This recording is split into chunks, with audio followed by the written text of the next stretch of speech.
Welcome to Enlightened, the enlightened journey of life. I am your host, Jen Hamilton, and it is an honor to have you here. I am a conscious life coach and women's empowerment mentor, and I activate a potent level of self and soul inquiry with my clients, which initiates deep and lasting transformation in all areas of their lives. I am here for the full human experience, authentically and audaciously sharing my magic with the world. On this podcast, we're all about mastering life on the way to enlightenment. And as we are here having a human experience, we might as well embrace it all. We play in the space of what is real and tangible, just as much as we play in the space of esoteric and metaphysical. You'll be ignited by deep conversation, whether through my own personal musings, interviews with incredible thought leaders around the world, and everyday divine humans sharing their soulful stories. Thank you for being on this journey. Let's dive in.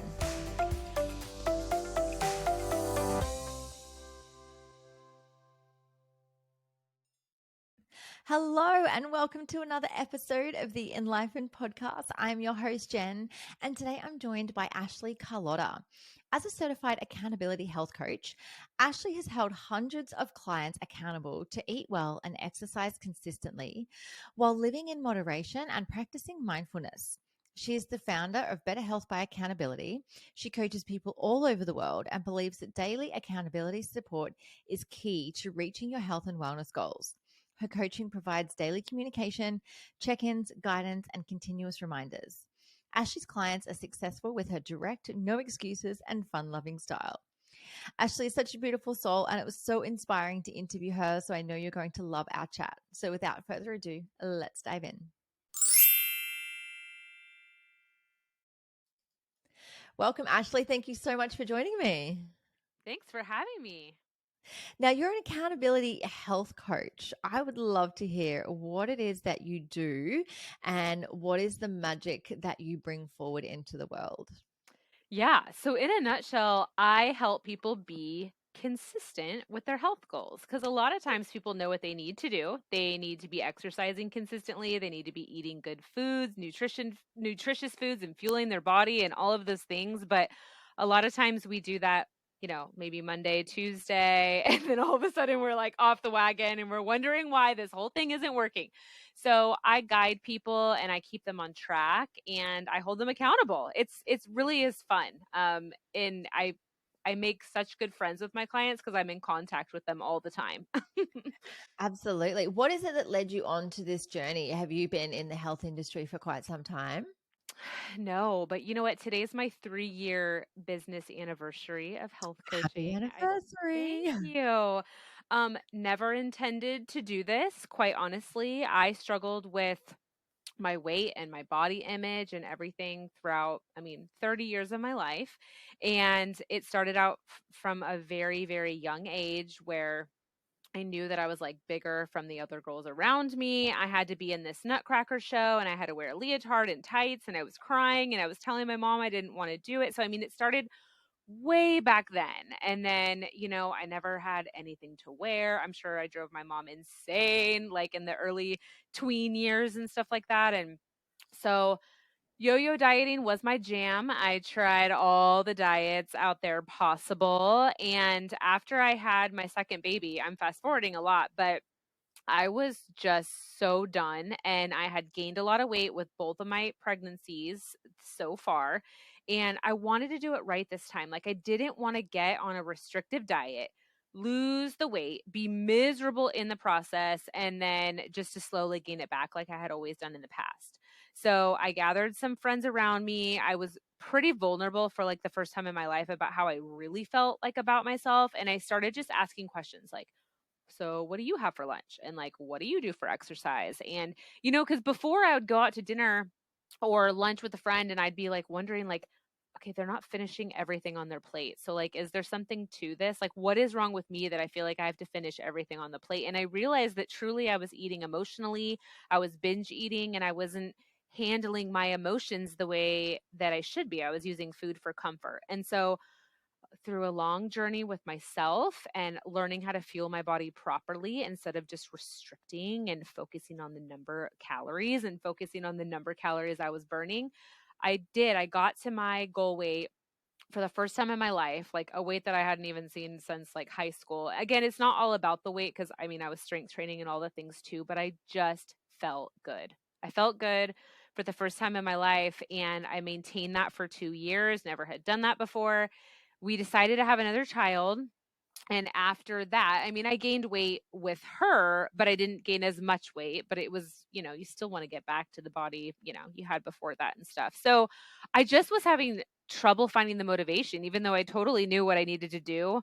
I just wasn't doing it. And then like Monday would come again and I was struggling. So I was like, you know what? I'm just going to put my journey on Instagram.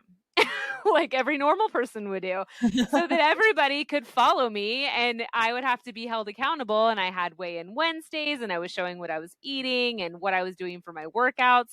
And people just started asking me tons of questions and cheering me on. And they're like, wow, what you're doing is really working. Like, it's not like some random program or diet that you're on. You're just doing it the right way. Right. And so I kind of started coaching like some of my friends for free just to see if this was actually like a business thing that could actually be.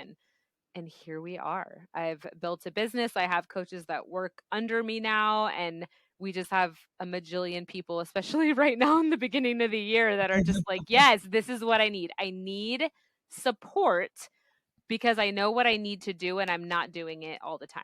And so, yeah, that's how I got to where I am. And it's just been the biggest blessing because it was kind of like an accident, but it was from my past. And now I get to show people how to do it so they don't have to suffer in misery like I did for so many years. I love it. I love it. And congratulations on the anniversary and having, other coaches work for you. That's Thank you. amazing. And so, like, what is it like? Obviously, we see there's so much as women, that we have to bounce back after pregnancy, that we have to look a certain way, that we can't do this until we look like that. We can't wear the outfit. We can't show up like this. Where on earth did all of this come from? How did we get here? Yeah.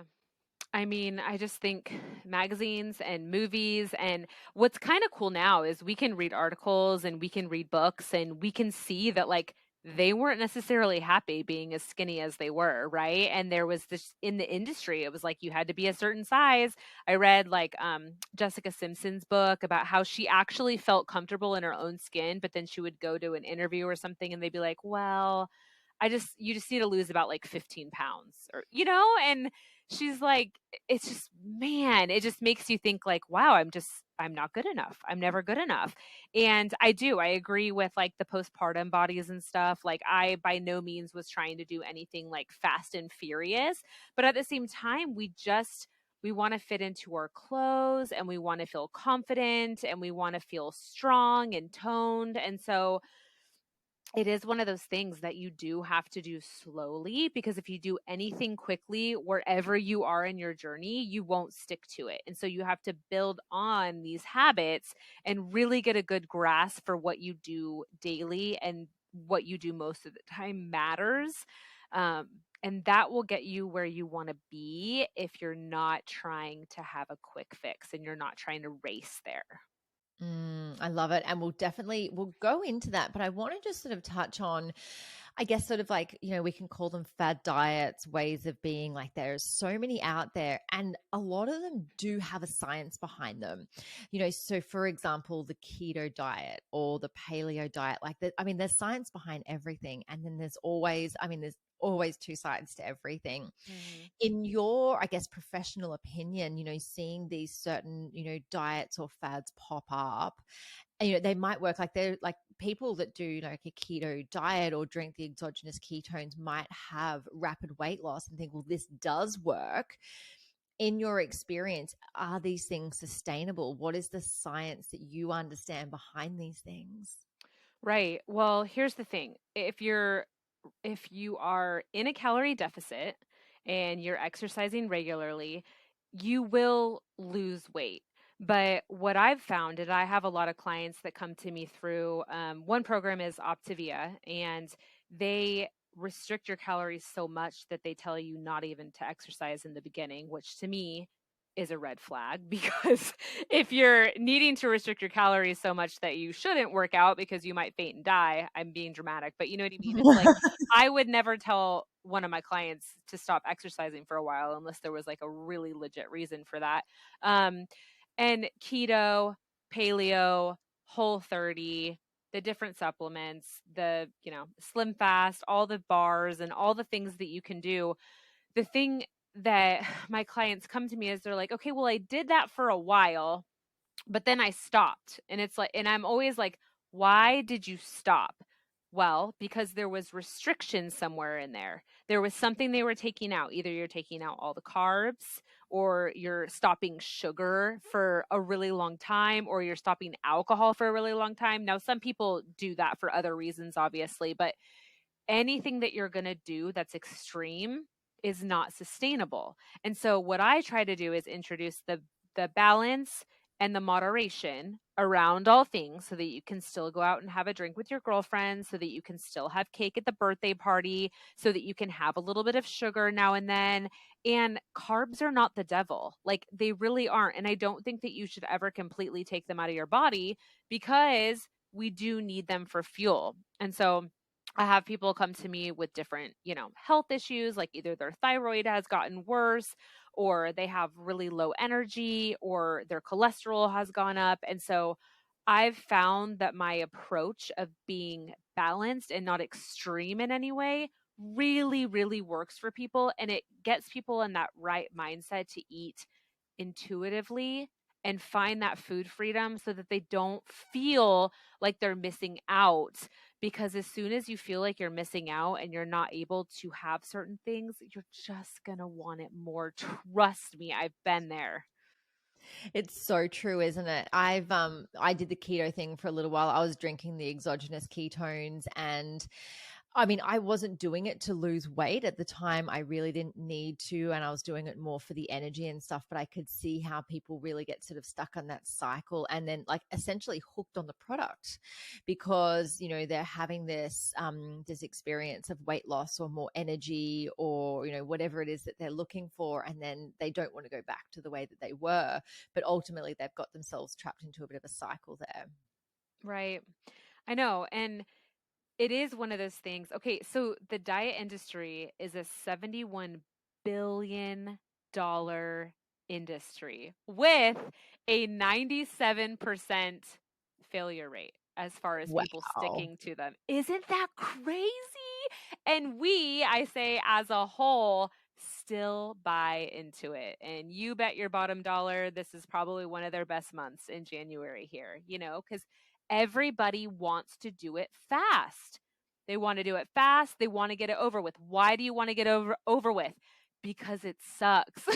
Because you're having to diet. So I teach people not to diet and view this truly as a lifestyle, and no, it's not cliche, because the way that I teach people is something that you're going to stick to even when you're not working with a coach. I'm guiding you, I'm holding you accountable, I'm keeping you on track so that these habits stick and you can do it on your own when you're done. I love that. In your, professional opinion as an accountability coach, what is the success rate essentially compared like for people that come and have accountability coaching compared to those that don't have accountability? Yeah, that's a great question. And I actually wrote a newsletter about that the other day. It starts out with like, if you have like the idea, it's like a 10%, rate, a success rate or something like that. And then even if you like are vulnerable and like tell somebody about your goal, it's like a 50 to 60% rate that you will actually do it. But having somebody that checks in on you daily, that you have to actually check in with and tell them what you're eating, and did you do your workout, and did you finish your water, and are you going to bed on time, and did you read your devotional, all the things. It's like, having that school teacher around that's like, turn in your assignment. You have a 95% success rate when you have support. But you also have to be at that point where you're ready to be held accountable, and you have to be ready to be consistent and do whatever it takes within that window of time, right? Because every once in a while, a client will come to me and they'll think that they're ready, and then they ghost me. And I'm like, they they don't want to talk to me because I'm calling them out. I'm giving them that tough love. I mean, obviously, I give grace and all the things, like our lives are crazy, right? But they just weren't ready for it. And so you got to be ready for it. I think that's the coaching industry in general. I, as a conscious life coach and mentor, I see that regularly. People say that they want it and they get really excited and they commit to it and they invest in it, and then it's like, oh no, this is too hard, I can't do this. And we literally talk about mindset and how that particular mindset will come up, and it's the strength to move through that. There's so much emotional attachment to how we look and how we're validated for how we look as well. That's definitely been such a big part of my life, is that I've always been, validated for my looks and my size. And it's always been commented on in some way, shape, or form, whether I was a bit bigger after having children. When I lost a whole heap of weight after a breakup, I went through people going, oh my gosh, you look amazing. Oh, that's so And I hard. got addicted to that because like my confidence was completely shot. I'd gone through this separation, and I was actually drinking, starving, smoking, and stressing. And that's how all the weight came off. And I thought to myself, like, oh my gosh, I can't change what I'm doing, because then people won't validate me for looking this way. They're like, oh my God, you're so skinny. And I was running a gym at the time. No one had a clue what I was doing behind closed doors. And I wasn't even working out. I just didn't have the energy because I was exhausted, or coughing up a lung. But it was that I didn't have the confidence within myself. I didn't have the self-love there. I didn't have that self-validation. I relied on it externally. And so it became really hard to break away from that. And then when I started, getting a lot healthier and, putting down the cigarettes and, eating healthier and, really having a better relationship and moving away from that disordered eating, then of course the weight started coming back on. There was a lot more healthier weight coming on, but it was like, oh no, now I need to hide myself because I'm not the size, 6 to 8 that I used to be. Yeah, I mean, that just goes to show you that, I mean, you can't compare yourself because you truly don't know what that other person is really doing behind closed doors. And yeah, you could be sitting here thinking right now, like, oh my gosh, I just saw that girl earlier and I'm so jealous because she must have her life together and like all the things, but you have no idea what she's going through. And you got to stay in your own lane and you got to focus on what size feels good to you. That's still healthy. And that doesn't mean that you're going to necessarily be like the same 120 pounds that somebody else is. That's your height. You could be even 30, 40 pounds more, and you could still be truly healthy and confident and happy. And that's where you said, the self love comes in and the actually working on yourself, because you can't just focus on the physical health. It's got to be the mental health, it's got to be the spiritual health. You have to be taking care of yourself and your brain and doing all of those affirmations and pausing when you can feel yourself spiraling and not feeling good about yourself. And, even my clients who, they might have a bad day, right? They might have a really bad day and they might binge on something, whatever it is, completely go overboard, off the tracks. Cause a lot of people do deal with that day in and day out. Right. And so I always tell them the next day, my kids play volleyball and I'm always like, you just have to reset. The thing is you don't want to let too much time go by without assessing the situation, because a lot of times we just think, well, I totally screwed it up, so I'm just going to continue screwing up because I'm a failure and yada yada yada. And it's like, nope, you just got to wake up the next day. I'm not saying that it's easy, but you have to wake up and you have to each meal is a different chance to make a better choice, right? Like you can choose to lace up your shoes that day and go out for a walk, or you can choose to sit and sulk and be sorry for yourself. And so that's where I think being able to talk to somebody is very handy, and you can be vulnerable and they can encourage you and motivate you, all while giving you the guidance that you need to just really not quit. Because I think Mhm. that a lot of times people quit because they're on their own and they're like, this is just really hard. And so I'm just going to stop. And then you don't get out of that cycle of waking up the next day feeling bad about yourself again.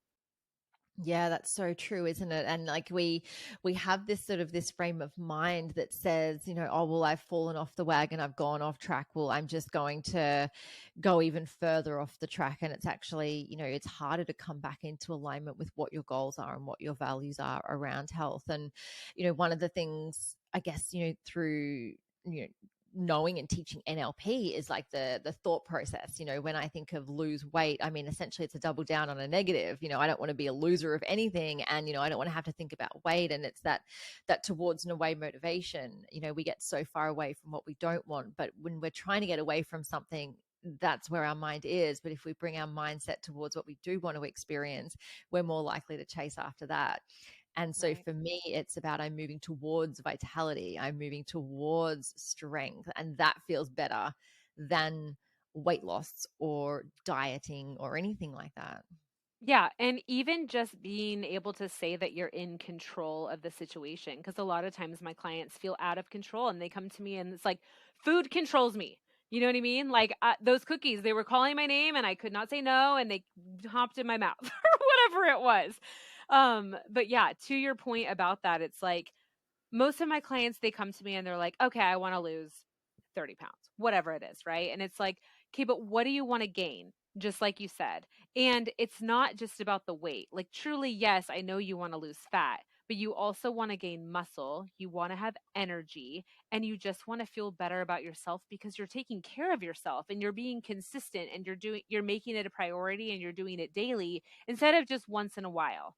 Especially a lot of the moms that I work with, they take care of everybody else before them.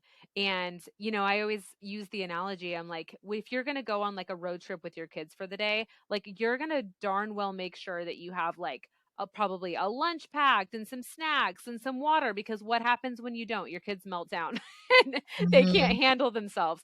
But a lot of times moms won't pack those same things for herself. Like, did you bring your water with you? Did you bring some protein snacks so that you can still, not hate your kids because now your blood sugar's you can't and you can't handle anything anymore. But we have to treat ourselves like kids too. Like we're important just the same.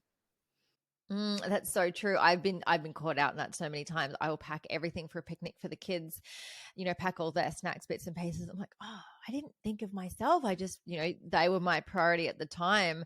And it was like, oh, hang on a second. I need to eat too. And it's a bit harder for me to eat out because I'm vegan. And so there's not a lot of places that have the vegan options. And I'll get caught out and it'll just sort of like some places like all you can have is like chips or something. And Mhm. it's not the best option. And so in the last couple of years since I've chosen this lifestyle, it's like, oh no, wait, I have to make sure that I have something before I go out. I have to have something on hand just in case. So it really, like, this particular lifestyle that I've chosen has really like catapulted me into this different way of being because I've been caught out a couple of times. I'm like, oh yeah, that's right. Yeah, it definitely makes it more difficult, especially when you have like some dietary restrictions or like by choice in the stuff you do. And so then yeah, if you do choose that different lifestyle, or if you happen to be gluten free or dairy free or whatever, like you do have to think even more ahead because you don't know what's going to be out there when you do pull into the drive through or when you do leave. It's like, okay, what am I going to pack for myself so that I can make sure that I'm fueled my body and I'm not just taking care of anybody else. So that's Mhm. totally true. Now, I would love to know, why did you choose this vegan lifestyle? Do you mind sharing? Yeah, absolutely. So, what I always tell people is that the difference between veganism and a plant based diet is veganism is essentially about the animals, it's nothing to do with the food. And so, for me personally, it's the relationship that I have with animals that I chose a vegan lifestyle. So, through, understanding a lot about veganism and the plant based diet, I find that I'm thriving and I'm feeling so good eating plant based. And I was even saying to my partner the other night, yesterday actually, I made a really like a big, beautiful lunch. And he goes, I've said it 1,000 times and I'll keep saying it. He goes, I just don't get that icky heaviness that I used to after eating meat. And we find that even if we go out for dinner, we can eat a lot of food, but we just don't get that like the sort of the heaviness, the Yeah. greasiness feeling that we used to get after meat. And we love that feeling. And for me it's definitely like I know that there's a lot of research into a plant-based diet and people thriving on that. And I think it came down to a very intuitive thing. I work with a lot of plant medicine, and leading into a plant medicine journey, you do have to have a vegan diet to begin with. So you want to have all animal products out of your system to be able to connect with the spirit of the plant that you're working with. I love And so that. then being so connected, and through my experience, through my own spiritual journey and, the oneness with all things, all people, all animals, all sentient beings, I found myself just experiencing such deep levels of guilt consuming animal products. And so I said, I'm done with this. I can't do this anymore. I can't put myself above an animal anymore. I'm not doing it. And so, and that's, I haven't looked back, and it's, been almost 2 years. And so, Wow. yeah, so for me, so people often go plant-based and they think it's vegan, but for me it's the lifestyle. So I Okay. don't actively purchase leather clothing or leather shoes, for example. So someone who might eat a plant-based diet, they might be like technically vegan food. However, they might buy leather shoes, and that's okay. Like, everyone's on their own journey with it, but I just wanted to clear up what the difference was with it. Yeah, thank So you. even all of my skincare, I make sure that nothing's got animal products in it. So even like down to my sunscreen, because sometimes there's beeswax in it. So it's just Yeah. being really, really mindful across the board. And look, there is always going to be things that you cannot avoid. So, I mean, there's veganism and then there's veganism. Like, there's a lot of people out there that might say, well, what about, if you buy a car with leather seats, right? There's certain things that you can create, a conscious difference about. Other things you can't avoid. Other people might say, well, your couch might not be vegan because even though it's made of material, do you know where the glue in the base came from? Like, there's different layers to it. And for me personally, it's my own journey. It's about, where can I make a difference in the world in alignment with my own values? Hmm. And it's, basically it's to the best of my ability at the time with what I have and what I know. And that's, So yeah, good. so that's been my experience with it. I still, like, I've had my car for 10 years this year, and it's got leather seats, and I have an app that I use that actually they've just started recently adding like cars that are now vegan, like that they got the, the trimmings, um the seats and the steering wheel can all be customizable, and it might, like, I know some vegans that buy secondhand leather products because they're like, well, it was already in use and I want to continue to give it a life and not just be Hmm. end up in landfill because it did go through the process of dying to Hmm. become the product. So if throughout your, like, someone's own journey with veganism, they get to decide what that looks like for them. Hmm. Yeah. No one, I truly believe that no one can tell you that you are vegan or you're not vegan based on what you're doing. I think it's such a personal journey. Yeah, I mean, I just think like what we eat and what we consume is in general is such a personal journey. And you're right. I mean, my dad had a heart attack last year in the middle of 2022, and his doctor was like, you can still eat meat, but I very, very much advise you to eat a lot more plant-based things. Because it can just be hard on the heart. And the other thing is that you just don't know exactly where it's coming from. And yeah, that's a conversation for another time, but truly just you want to know where it's coming from, your meat, like the best that you can, and you can only do the best that you can with your family and stuff like that too. But I think that that's really cool, and thank you so much for sharing. I always love to hear like the why behind it. Mm. Yeah. So for me, yeah, it was just it's a spiritual, energetic, values based decision. I work with a lot of, like, I eat quite intuitively myself. And so, feeling into the energetics of the food that I'm eating, how did it get in front of me? What was the process that it went through? Who grew this food? What was the farmer like? Who turned the soil, who picked and packed it, who designed the package that it came in, who was the Mhm. truck driver that took it to the store, who packed the shelves at the store. Right. And so when I really sort of started coming from that frame of mind with the food that I was eating, I started realizing, well, hang on, what's the journey that it's been on? And if it's been through such a process to come out the other side of a factory in a package, is it actually going to sustain me? Is it Yeah. nourishing me, or am I Yeah. essentially punishing my body with it? Right. Yeah, that's great. I'm actually coming up with an intuitive eating, like a 2-week course that I'm going to take some women through too. And we're going to like put the scale to the side. We're not even going to worry about your weight, your measurements, nothing. We're literally just going to practice eating intuitively, stopping when you've had enough. We're going to talk about the diet industry and all the things that go into that and like why so many of us have just been so sucked into this. And we're going to focus on eating good food and eating food that we like and just not eating too much of it and all the things. And so we're going to practice. We're going to go like day to day. It sounds like you've been on your own journey through that. And I think it's so important to go through that too and just like throw the weight part out of the window and like let's focus on what's going into my body and really think about it. And noticing how your body feels after you consume something. I know that if I have, a dessert or something that's like quite high in sugar, I feel it afterwards. I Yes. feel that heaviness. I feel the brain fog. I might feel a bit cranky or a bit short tempered with the children.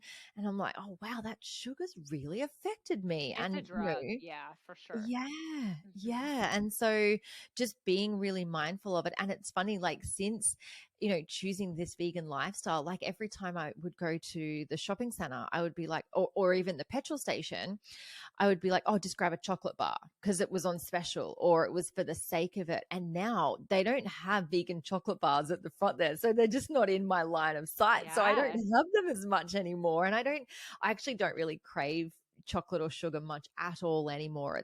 I definitely think it's changed my microbiome in my gut. But everything was just so conveniently packaged and Yeah. available at your fingertips that sort of says, hey, reach for me. I will give you the energy boost that you need. Hmm. I was the same with coffee. I actually gave up coffee nearly 2 years ago because I was addicted to caffeine. It was a coffee when I woke up. It was a coffee a couple of hours later, then a couple of hours after that. And then it was masking, adrenal fatigue. I didn't realize until I had to stop it. I actually stopped it before I went on a bit of a cleanse for a medicine journey where you can't have caffeine. And Okay. I was like, oh my God, I'm exhausted. I'm like, hang on a second. My body's not okay. And I'm masking it, bringing it up with caffeine every Hmm. time. And so it was like, all right, well, if I ditch the thing that's masking it, what am I actually feeling? And then I got to just heal myself through that, very slowly and gently to change Yay. my relationship. And I love coffee and I still have like an organic decaf coffee every Okay, so good. often, Yeah. which I enjoy because I just enjoy like going out for a coffee or Right. the taste of it. But like I think I've had maybe 2 or 3 coffees in the last couple of years where I'm like, I'm going to try caffeine. And I'm like, nope, not again. Yeah, and I can't tell you how many people I talk to on the phone for like their first connect call and stuff, and I'll ask them like, how much water have you had today? And they're like, well, I've had like 3 cups of coffee. Does that count? No, It's like, it does not no. count. I think that like anything, it's something that you can get addicted to, right? And then you think you need it, and then you need more of it. And same thing with sugar. And then you realize when you start to cut back from it, you're not craving it as much, and you're realizing, what was I doing? And but yes, I try to just come from the approach that yes, you can still have a cup of coffee if you want, if it's not affecting you negatively. Yes, you can still have a little bit of sugar, but I'm telling you that the less amounts of it you have, the better you will feel, Mm. especially like added sugar. Like, I'm not about to tell you to like not have fruit and all of those things, right? But added sugar, it makes you feel like crap. It It really does. really does. Like all of the processed stuff, it just has the effect on the body. And I think, I love that you're about to start running a course on intuitive eating because that's what it should come back down to always. And it's the relationship that we have with ourselves and our own bodies and our own life and our own desires really about what we do want to experience. And I think, with our lives, we get so caught up in just the hamster wheel of life. It's the doing, it's the having to get on top of everything, it's the Yeah. working harder to pay the bigger bills. And the bigger mortgages and going on the holidays because we're exhausted from the work. And Yes. it's grabbing the quickest food that we can, so it's the fast food. It's like we're so exhausted that we can't handle the kids, being a bit loud in the back. So we'll just go through the drive through and get some chips to shut them up and have a juice while you're at it to wash it down. And then they're even more feral when you get home and you're like, I don't have time to cook dinner because I'm trying to sort out the kids. And so it's like, all right, let's just get more takeaway. And Yeah. Oh, you're 100% accurate. And people, I mean, you prioritize what's important to you, right? And so if like you said, if it's like making the more money and like not leaving your boss and like making sure that you're pleasing these people and doing all the things and adding in more activities, and then you're going to be gone at dinner so that you won't have time to prep it. I mean, yes, you're right. We could go on and on, but people think that it's a time thing. And I'm telling you that like if you got to start saying no to things that are not filling up your cup. And I can tell you that good nutrition and exercise and water is going to fill up your cup better than all of those other things are, because we're all aging. So why don't we age well instead of aging yucky, right? I know It's I so would prefer that. true. It's so true. I wake up, and for those of you that can't see the video, if you're just listening to the audio, like I'm holding up a big mason jar, like I have to start my day with one of those because otherwise I feel like I'm a prune shriveling up. Like I Hmm. can't not start my day with water. And everywhere I go, I have to have my water bottle with me. And I think it's a bit of a habit too, because I have this sort of like this deep fear inside me that I'm going to choke on air or my own spit or something like that. And if I don't have water, I really start to freak out. And so Well, especially as a podcaster, right? It's like you don't want to all of a sudden be like, oh, okay, I can't. it is the But worst, especially when I do so much talking in a day. yeah. Yeah. And it again, it's a habit, right? Like you started doing it and now you continue to do it. And I always recommend having water when you wake up because you haven't had any water for hopefully around 8ish hours if you've slept that long. I know a lot of you don't sleep that long, but you need to rehydrate your body after sleeping. So before you have any coffee or tea or anything like that, drink water first in the morning. It's such a big thing, isn't it? And it just feels good getting it in too. Like I generally have like warmish water, and I sometimes pop a few drops of lemon in it and just sort of Yum. kickstart Yes. things. And I really notice, when the first bathroom stop of the day, I notice if I haven't started with enough water because of how I feel. So it does. And like you want to get addicted to the good things. I'm addicted to starting my day with plenty of water, which feels good. And like if you can knock off, at least a quarter of your water intake for the day at the start of the day, you start yourself off on such a good foot. It feels so good. Yeah. And I mean, you can set like alarms on your phone if that helps. I know a lot of my clients, they've just been in that diet mentality for so long that some of them are doing like the intermittent fasting until later in the day. And then truly, they're not even getting enough calories in throughout the day, and or they're wondering why they're evening snacking so much and why they're cracking open that whole bottle of wine and having popcorn and candy and all of those things. Well, yeah, no wonder why you're not eating enough throughout the day, and then your body is exhausted, your blood sugars, worn down, and you're not focusing anymore, and you just don't care. But I can tell you that you care when you wake up the next day, because one, you're not feeling good again, and two, you're like, oh, why am I such a failure? It's not that you're a failure. It's just that sometimes you do need to have someone come alongside you and hold your hand and just get you out of this like same rut that you've been in for a long time.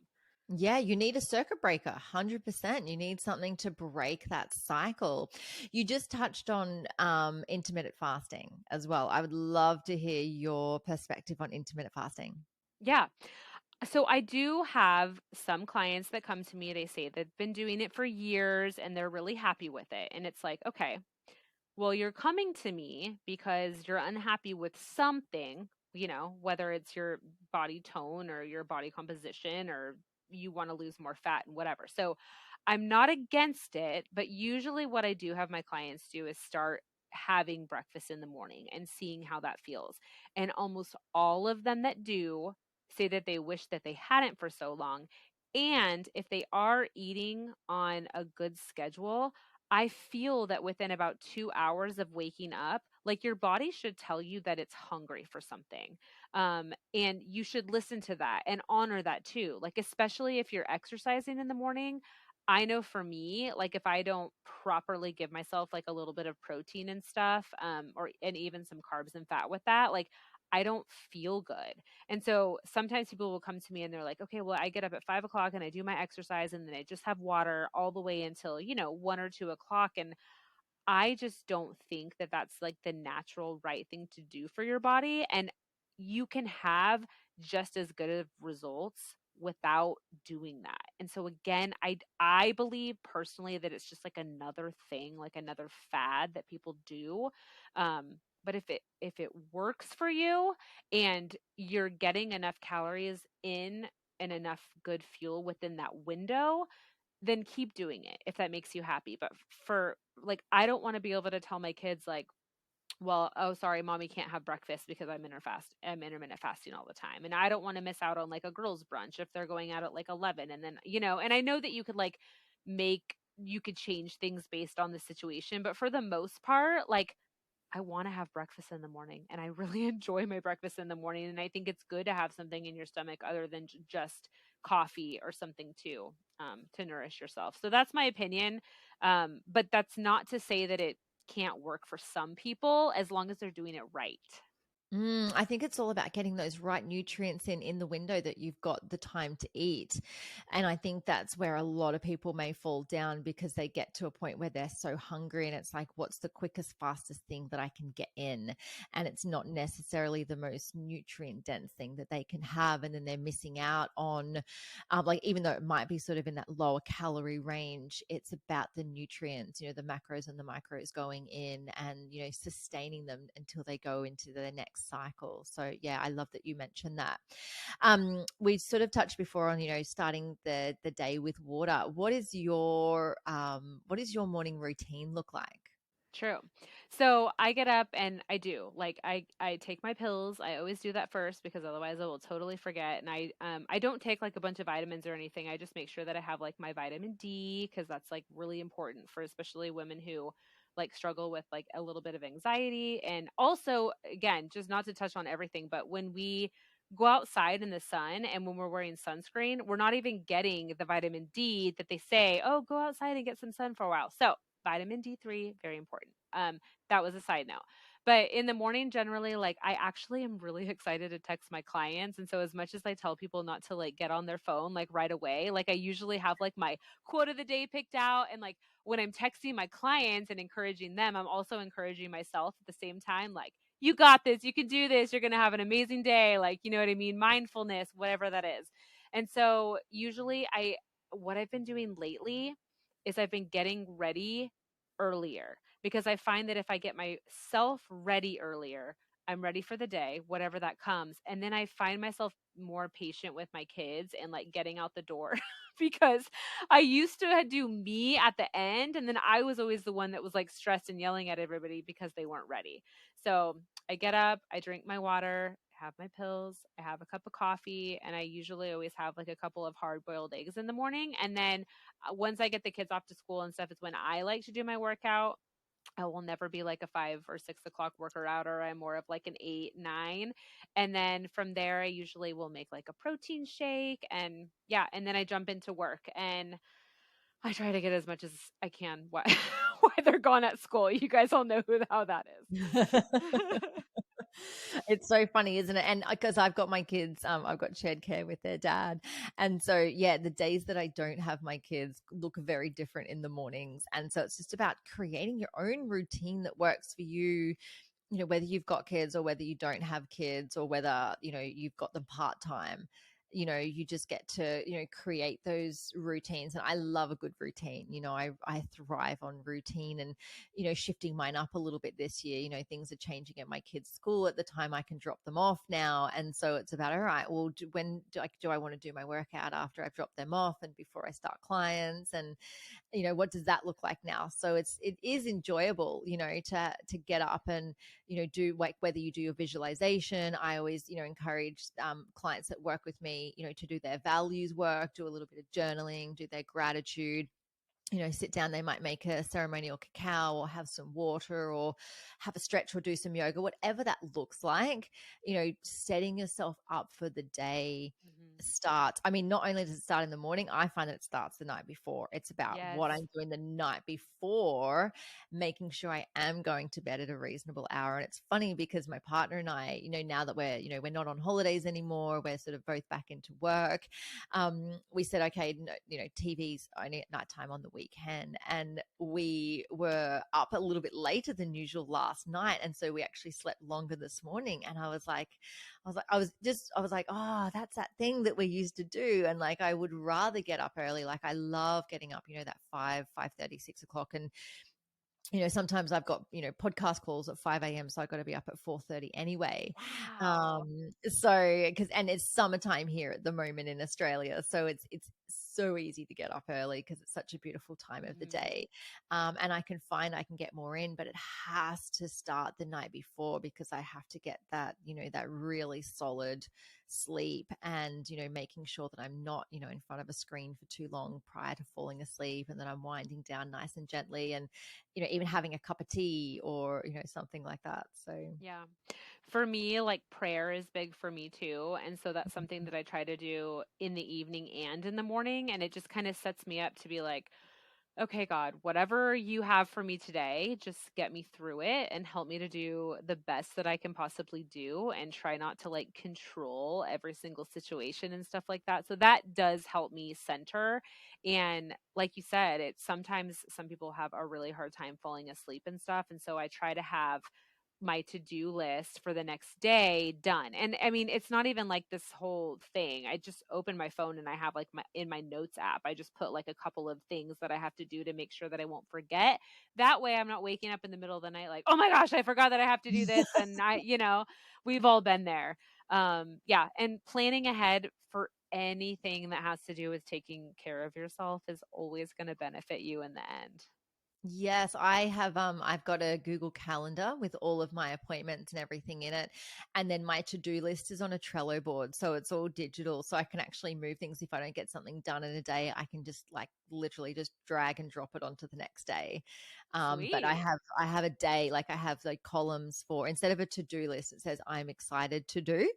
And then I have, Monday, Tuesday, Wednesday, Thursday, Friday. And then I have like, okay, this is an episode of a podcast I want to record or a type of meditation. So I've got a list of everything's broken down like into categories. And I'm a Virgo, so it suits me so perfectly to be That's so so good. organized. Yes. Okay, I don't Mhm. know what that is. Is it something that's up on your wall or So where is no, that? it's a website. So Trello.com. So Okay. Trello. So Okay.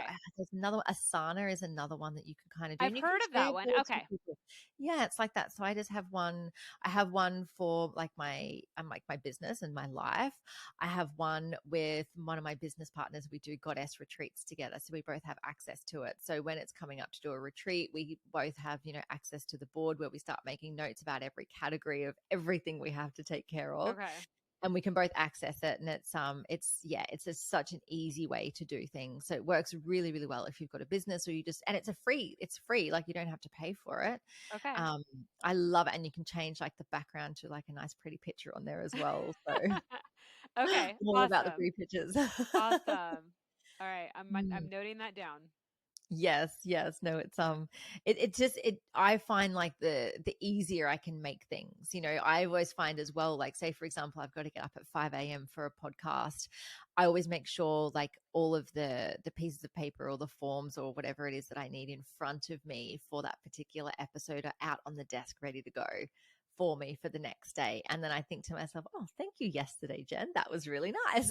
Yes, so that you're not like scattered and like, "Oh my gosh, I have to like rush," especially if for some reason you did Yeah. oversleep a little bit or something like that. Yes. Yes, because I've done all those things before. Like I've done the rushing and I really find discomfort in the feeling of, feeling rushed or feeling flustered or Mhm. feeling like I'm Unorganized. behind. Yeah. Yeah, yeah, that unorganized feeling or behind the eight ball for the day. Whereas if I know I get up at a really good time where I've got time to have a stretch and, have my devotional time, have that time where I drop in and say, God, what would you have me do today? Drop into my gratitude, all of those things. It's like, well, I've got the time to do that. I'm not rushing through it. I can sit there and do my visualizations of what I want my life to look like, and, connect with my vision board, and, all of the things that light me up as part of my morning routine. And I think that's such an important thing to do, especially, as mums, as business owners, as partners, whether you're going to work or running a business, whatever that is. If you've got something on during the day that needs your attention, like, set yourself up for it to Yeah. just flow as smoothly as possible. Well, it calms you too. And Mm, a lot of the reason why, like with food and stuff too, is people are so stressed. We need to mm, calm down. We need to do less, right? We need to commit to less. I mean, yes, there's important things that come up and stuff like that, but we're so stressed. And when you're rushing to eat, especially, you're not even realizing what you're eating. You don't know what you're consuming, how much. And oftentimes your brain has not even registered that you've eaten. And so there you are thinking you're hungry again. And it's one of those things that like stress is not good for your health either. Like, and I haven't talked about like my dad's heart attack a lot too, but like he's a pretty healthy person. Like my parents eat pretty healthy, and he exercises a lot and he works outside and all the things. And like, I really think it's been stress that played, a big, big, big part on his heart. And so, not to just dismiss that, like really think about it, and think about where you are with your stress levels daily. And if they're always up here, you've got to do something different. You have to find a better routine. And that's something that I'm sure you can help with. And I help with that as well, to be like, something's not working here. mm, So let's absolutely. bring it back to the basics and figure out how you're going to make sure that you actually eat lunch. Let's Mm. make sure that you can actually walk like 3,000 steps that day, instead of being like, all right, 10,000 steps. Like, let's start small and try to just get you out of that hole that you're in. Yes, yes, our poor nervous systems are just absolutely shot, and that's when, as you would know, like when we go into that fight or flight state, or when we're in that stress state, we're not resting and digesting. Our bodies are like, let's get this food out of here. We have to be on, we have to be prepared to, get up and run away or fight this thing. And so we're not absorbing the nutrients. We're, eliminating a lot quicker instead of absorbing all of the good stuff that's going in. And then we're getting hungry again, and we're, just reaching for whatever it is. And we're just on Yeah. this vicious cycle. And it really does come down to, as you said, checking in with those stress levels. Like, what is it that you can do to reduce those, there's things in your life that are, causing you so much disharmony within, because at the end of the day, without your health, you've got nothing. You really don't. Yeah, you really don't. You're not going to be sitting on your bed when you're, dying at the end of your life saying, man, I wish I did more. You know what I Right? mean? No, we're going to be like, wow, where did it go? Where did it go? Where am I? Mm, How did this mm, happen? And so anyway, that's not to scare anybody, obviously, but I just want you to evaluate where you are with that, whether you're in like a job that you absolutely hate and you just keep doing it day after day after day. And you're at a weight that you're like, oh my God, I've never even weighed this much before and I never exercise. It's like something has to change. You can't continue down that path. You're going to be so unhappy. exactly. Exactly. It's so true. Before I let you go, Ashley, how can people find you? How can people have you as their accountability health coach? Sure. Well, I hang out on Instagram a lot at Better Health by Accountability. So if you have any questions, you can DM me there. And you can actually work with me free for 3 days if you go to my website, betterhealthbyaccountability.com. Go sign up for that, and it'll be all through your email. I'll be up in your inbox. I'll be sending you meal ideas, and I'll give you a workout schedule, and you'll have to report back to me, and it'll be fun. You should do it. That's amazing. We will definitely link to that in the show notes. Ashley, thank you so much for joining me for the chat today. It's been so wonderful to have your insights and hear all about the incredible work that you do. Yes, what a wonderful conversation. Thank you so much, Jen, and I hope you have an awesome rest of your day. Thank you. Thank you so much for joining me for this episode. I hope you love the Enlightened podcast, and the biggest compliment you can give me is subscribing to this podcast, sharing it, and leaving a rating and review. Feel free to follow me on Instagram. My handle is @JenHamiltonOfficial and the podcast handle is enlightened_podcast. You can also find the video version on YouTube on my channel. Just search Enlightened and don't forget to hit subscribe. Have a beautiful day and enjoy living the enlightened journey of life.